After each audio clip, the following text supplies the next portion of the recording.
बर, आता सगळ्यांनी मला सांगा, तुमचा बॉर्न कुठे झाला? कुठाळच्या आहेत तुम्ही?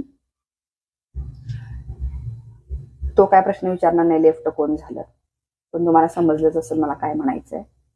तेच विष्णुप्रियाने अनुश्री मानेचा इंटरव्ह्यू घेतला होता आणि पहिला कुठाळची आहेस, कुठली नाही कुठाळची आहेस, आणि मग विचारली तुझा बॉर्न कुठे झालाय?